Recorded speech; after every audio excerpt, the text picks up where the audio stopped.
नमस्कार दोस्तों, मेरा नाम है आशुतोष और मैं फिर से आप सबके सामने उपस्थित हो गया एक नई वीडियो के साथ। आज की इस वीडियो में मैं एक ऐसे विक्टिम की केस की बात करने वाला हूं जिसके केस में न जाने क्या क्या नहीं हुआ। मैं मानता हूं सबको अपने अपने केस में प्रॉब्लम में फेस करनी पड़ती है, इनको भी करनी पड़ी थी। पर जो इनको प्रॉब्लम फेस करनी पड़ी थी, जिस तरह की नेगेटिविटी इनके केस में आई थी, वो शायद ही किसी केस में आई हो। तो बिना वक्त गवाए वीडियो की शुरुआत करते हैं। वीडियो स्टार्ट करने से पहले एक इम्पोर्टेंट सूचना मैं उन विक्टिमों को कि जो लोग इस प्रीपेड टास्क स्कैम अभी भी हिस्सा है, जो इस टास्क को खेल रहे हैं, वो कृपया इसको इमीडिएटली रोक दें, क्योंकि इन 2-3 दिनों में दशहरा तक में इतने बड़े लेवल का स्कैम होगा क्योंकि बैंक वगैरह बंद होगी और इनको मनी लॉन्ड्रिंग का पूरा चांस मिलेगा। और जो एक और नई अपडेट मिली है मुझे इस टेलीग्राम प्रीपेड टास्क स्कैम में, वो ये है कि अब जो ये लिंक प्रोवाइड करते हैं, यानी कि टेलीग्राम से ज्वाइन होकर जब ये एक वो क्रिप्टो की लिंक प्रोवाइड करते हैं, वो भी एक मिरर लिंक प्रोवाइड करने लगे हैं। यानी कि जब तक आप अपनी कंसर्न से पैसा दे रहे हो, ठीक है, लेकिन उसके बाद जैसे ही आप कंसर्न से पैसा देना बंद कर देते हो तो बचा खुचा जो आपके अकाउंट में है वो भी खाली हो जाता है। रिसेंटली 2-3 केस उसमें ऐसा देखने को मिला है कि विक्टिम ने प्रीपेड टास्क बंद कर दिया, उसके बाद भी उसके अकाउंट से पैसे विड्रॉल हुए जब तक उसका अकाउंट खाली नहीं हुआ। वापस आते हैं अपने टॉपिक पे। दोस्तों, विक्टिम का नाम है गौरव ईरानी, जो कि मुंबई के हैं। 15 से 17 मई के बीच इनके साथ ये हादसा हुआ था। जब इनके साथ ये फ्रॉड हुआ था 17 मई को इनको रियलाइज़ हुआ कि इनके साथ ये फ्रॉड जो है हो चुका है। 2,37,000 समथिंग के अमाउंट का इनके साथ ये जब फ्रॉड हुआ था, ठीक है। उसके बाद इन्होंने तुरंत नज़दीकी थाने में अपनी साइबर कंप्लेंट करी। एफआईआर के लिए जैसे कि और विक्टिमों को आनाकानी करते हैं, इनकी भी एफआईआर लेने में तकरीबन 2 से 3 हफ्ते लगा दिए गए थे। हालांकि ड्यूरिंग द एफआईआर इनको भी कहा गया था कि आपके पैसे नहीं मिलेंगे, जैसा कि आप लोगों को कहा जाता है पैसा निकल चुका है, पैसा नहीं मिलेगा।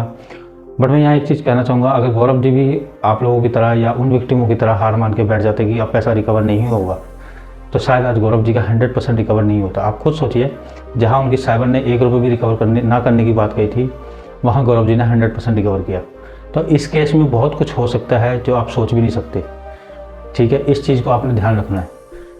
तो जो विक्टिम अपना होप या उम्मीद खो बैठते हैं, वो अपनी होप या उम्मीद ना खोए। आप जब तक अपने केस को नहीं लड़ेंगे तब तक ये डिसाइड ना करें कि पैसे मिलेंगे या नहीं मिलेंगे, ठीक है। तो धीरे धीरे बढ़ते हैं। 2-3 हफ्ते बाद जब इनकी एफआईआर हुई, इन्होंने, देखिए, जो मैं एक चीज़ कहता हूँ कि आपके केस में क्या हो रहा है क्या नहीं हो रहा, वो आप ऑब्जर्व आपको करना है।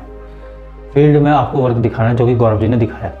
गौरव जी ने बहुत जल्दी रियलाइज़ कर लिया था कि मेरा केस का जो डायरेक्शन है वो सही जगह पे नहीं जा रहा, तो उन्होंने डायरेक्शन चेंज करी। उन्होंने अपने आईओ को कन्विंस करना शुरू कर दिया। आईओ जब तक कन्विंस नहीं होगा इस केस में, तब तक पॉसिबिलिटी है ही नहीं कि साइबर की तरफ से आप कोई भी अमाउंट रिकवर कर लो, ठीक है। आईओ को कन्विंस करने के बाद, भागा दौड़ी करने के बाद, काफ़ी मशक्क़त करने के बाद, इन्होंने फाइनली 15 जुलाई के आसपास, 14 से 15 जुलाई के आसपास इन्होंने अपना कोर्ट ऑर्डर निकलवाया था, आफ्टर 2 महीने बाद। आपको ये जान के हैरानी होगी, जब इनकी पिटीशन फाइल हुई थी कोर्ट में, तब तक येस बैंक का स्टेटमेंट नहीं आया था। बट इन्होंने अपने लेवल पे भी थोड़ा एफर्ट लगा के, उधर से साइबर भी अपना एफर्ट लगा रहा था क्योंकि साइबर को भी ये कन्वर्ट कर चुके थे, और इधर से अपने एफर्ट भी लगाए थे। तो येस बैंक को during this period yes bank का भी स्टेटमेंट आ गया, जिसे इन्होंने बाद में ऐड ऑन करवा लिया था अपने कोर्ट ऑर्डर में। फाइनली 15 तारीख को उनका कोर्ट ऑर्डर निकलता है। कोर्ट ऑर्डर निकलने के बाद सबसे बड़ा जो टास्क था वो था ये, क्योंकि जैसा कि आप जानते हो कि येस बैंक के अकाउंट से पैसा आना काफ़ी विक्टिमों के लिए मुश्किल है। सबसे बड़ा टास्क था येस बैंक से पैसे निकलवाना, जो कि सबके लिए आज तक, काफ़ी विक्टिमों के लिए अभी तक बहुत बड़ा टास्क है, क्योंकि येस बैंक एंटरटेन नहीं करता, बहुत जल्दी एंटरटेन नहीं कर रहा। तो दोस्तों, साइबर की तरफ से तो बराबर फॉलोअप हो ही रहा था। साइबर की तरफ से तो ये पुशअप कर ही रहे थे आफ्टर सबमिशन कोर्ट ऑर्डर के बाद भी। अपने लेवल पे भी इन्होंने बैंक से, बेनिफिशियरी बैंकों से फॉलोअप लेना स्टार्ट किया था। बेनिफिशियरी को लगातार मेल एस्केलेट करना। तो 3 अगस्त को, विद इन द 15 से 20 दिन के अंदर, 3 अगस्त को इनको मोस्ट ऑफ द बैंकों की पेमेंट आ गई थी। यानी कि अगर आप देखेंगे तो येस बैंक को छोड़ के और आईसीआईसी के 50,000 वाला जो अमाउंट है वो छोड़ के इनको बाकी सभी बैंकों से पेमेंट आ गई थी। 4 तारीख को इन्होंने एक होप इनकी जो थी, जो इन्होंने मेरे को बताया कि आईसीआईसी से 50,000 रुपये नहीं आएंगे, बाकी येस बैंक का इंतज़ार है। एक वक्त था जब इन्होंने वो होप खो दी थी कि आईसीआईसी में बैलेंस है ही नहीं, तो वो पैसे अब आएंगे नहीं।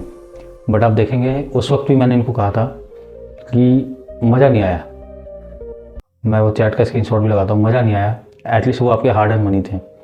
दोस्तों, नोट करने वाली बात है, वाकई में उस बैंक पे बैलेंस नहीं था, वो भी मैं स्क्रीनशॉट आपको आगे दिखाऊंगा। अगले दिन इनके जब येस बैंक से पैसे आते हैं, यानी कि 5 तारीख को इनके जब येस बैंक से 3 तारीख को पहले के पेमेंट आ गई थी, 5 तारीख को जब येस बैंक से भी पैसा आ जाता है इनका, तब फाइनली 50,000 रुपये के लिए इन्होंने भी बोला था कि छोड़ देते हैं, वो आएगा नहीं। बट जब मैंने कहा था मज़ा नहीं आया, ठीक है, तो इन्होंने एग्री किया उस बात पे और इस मामले को दोबारा एस्केलेट करना चालू किया। उस टाइम जब ICICI का PG पोर्टल पे इन्होंने अपलोड किया था, कंप्लेंट एक दर्ज करी थी, वहाँ से इनको रिस्पॉन्स आ गया था कि इसमें इनसफिशेंट बैलेंस है, तो हम इसको प्रोसीड नहीं कर सकते। बट आफ्टर 3 मंथ, यानी कि अगस्त, सितंबर, अक्टूबर, यानी कि 2 से 3 महीने, इस 2-3 महीने के अंदर में फाइनली एस्केलेट करते करते इन्होंने हर जगह एस्केलेट किया, RBI, PG पोर्टल, हर जगह अपनी तरफ से क्लॉज चेंज करके, सब्जेक्ट चेंज करके, बार बार क्लोजर आने के बाद भी चीज़ों को एस्केलेट किया जब, तो फाइनली 13 अक्टूबर को इनके अकाउंट में वो 50,000 भी वापस आ गए। तो दोस्तों काफ़ी चीज़ इस केस से आपको सीखना मिलेगा कि इस केस में जिस तरह की विक्टिम की जो नीड है वो गौरव जी जैसा आपको भी बनना पड़ेगा, क्योंकि गौरव जी ने समय रहते ही परख लिया था कि उनका केस डायरेक्शन पे जा रहा है या नहीं जा रहा है। समय रहते ही ऑब्जर्व कर लिया था कि कहाँ मुझे जगह बदलने की ज़रूरत है, कहाँ मुझे चेंज करने की ज़रूरत है। यहाँ डिप्रेशन में रह के काम नहीं होता, यहाँ आपको ये परखना होगा, हर मूवमेंट पे, हर उस पर फोकस करना पड़ेगा कि कहाँ आपका केस मैनिपुलेट हो रहा है, कहाँ आपका केस सही डायरेक्शन पे जा रहा है। तभी जैसा कि गौरव जी ने अपना 100% रिकवर किया है, तो आप भी अपना रिकवर कर सकते हैं, ठीक है। और एक बात इस सिनेरियो में मैं कहना चाहूँगा कि फेलियर एक पार्ट होता है। जब तक फेलियर नहीं आएगा तब तक आपको समझ में नहीं आएगा कि एक्चुअल में आपने करना क्या है। जैसे गौरव जी ने फेलियर फेस किए हैं, तब जाके उन्हें समझ में आया था कि एक्चुअल में मुझे करना क्या है। अगर फेलियर ही नहीं फेस करते, उस चीज़ को ऑब्जर्व ही नहीं करते, केस पे फोकस ही नहीं करते, तो वो भी आप लोगों की उन विक्टिमों की तरह मैनिपुलेट हो जाते हैं जो आज तक मैनिपुलेट ही घूम रहे हैं। कभी साइबर उन्हें आश्वासन दे रहा है, कभी बैंक उन्हें आश्वासन दे रहा है और मैनिपुलेट कर रहा है, ठीक है। तो इधर आपको फोकस करने की ज़रूरत है हर मूवमेंट पे, ठीक है। और जो विक्टिम शुरू से ही हार मान के बैठा है उसके लिए कुछ नहीं हो सकता। मैं अभी क्या चल रहा हूँ, यहाँ पे आपको कोई टाइम पीरियड लेके नहीं चलना है, यहाँ पे आपको कुछ वो नहीं, मैंने अपना काम करना है, मैंने अपनी रिकवरी करनी है, तो मुझे अपने केस को एंड तक लड़ना है और उस एंड का कोई अंत नहीं है, ठीक है। ये चीज़ आपको समझनी है, ठीक है। तो आज इस वीडियो में बस इतना ही। उम्मीद करता हूँ आप भी गौरव जी की तरह अपने केस को फॉलो करेंगे, आप भी गौरव जी की तरह अपना पैसा रिकवर कर पाएंगे, ठीक है। तो इसी के साथ मैं आशुतोष आप सबसे विदा लेता हूँ।